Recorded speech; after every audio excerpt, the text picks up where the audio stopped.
The year was 1945. World War II had just ended. Families across America were celebrating peace. In Fayetteville, West Virginia, George and Jenny Sodder looked forward to Christmas with their 10 children. The Sodders were a hard-working Italian-American family. They were respected members of their community. They had a modest home on a hilltop. Christmas Eve arrived. The older children were excited.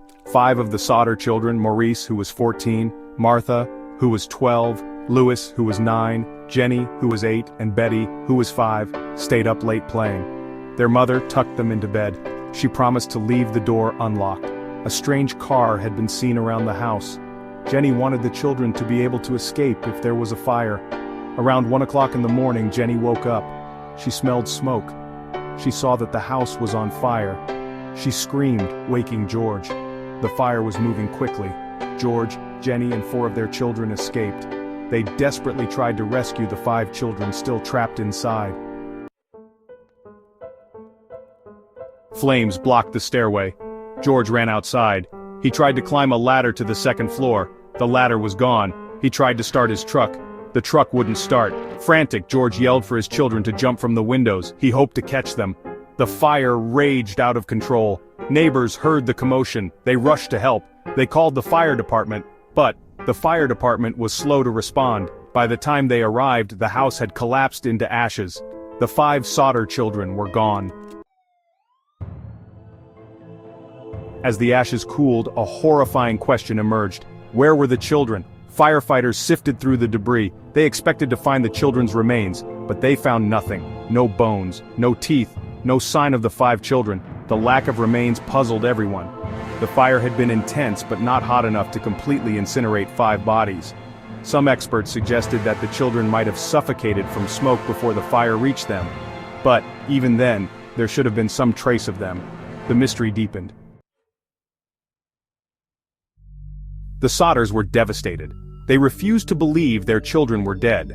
They clung to the hope that the children had somehow survived. As days turned into weeks, rumors spread through Fayetteville. Had the children been kidnapped? The Sodders recalled the strange car seen around their property before the fire. They remembered the phone call Jenny received a few weeks earlier.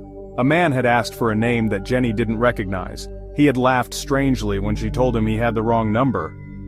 Could these incidents be connected to the children's disappearance?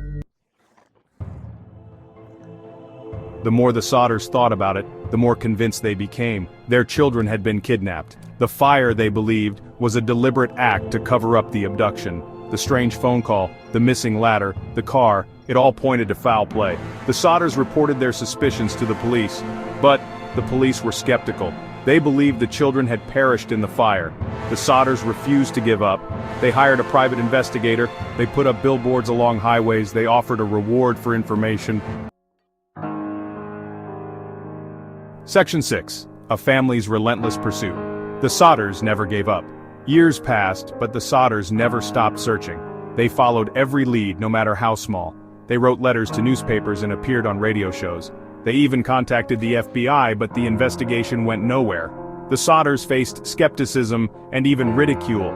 Some people accused them of making up the kidnapping story. Others suggested that they were delusional with grief. But the Sodders never wavered in their belief that their children were alive. Section 7. Years of searching, dead ends, and renewed hope. In the 1960s, the Sodders received a glimmer of hope. A woman contacted them claiming to be their daughter, Betty. The Sodders were overjoyed. They arranged a meeting, but the woman turned out to be someone else. It was a cruel hoax. Despite this setback, the Sodders refused to give up hope. They continued to search, driven by the unshakable belief that they would one day be reunited with their children. Section 8. The mystery endures. Unanswered questions linger. The case of the Sodder children remains unsolved. Over the years, numerous theories have been proposed. Some believe the children were taken by a criminal gang. Others suspect they were victims of human trafficking. Some even speculate they were taken to South America. Despite extensive investigations, no conclusive evidence has ever been found. The fire was ruled accidental, caused by faulty wiring. But for the Sodder family and many others, too many questions remain unanswered. Section 9. A legacy of loss and hope. Remembering the Sodder children. George and Jenny Sodder are gone now.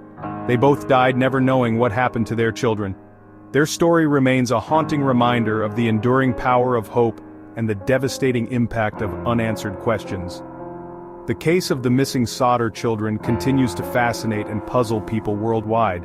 It serves as a stark reminder that even in the most ordinary of places, terrible mysteries can unfold, leaving behind a legacy of loss, unanswered questions, and the enduring hope for resolution.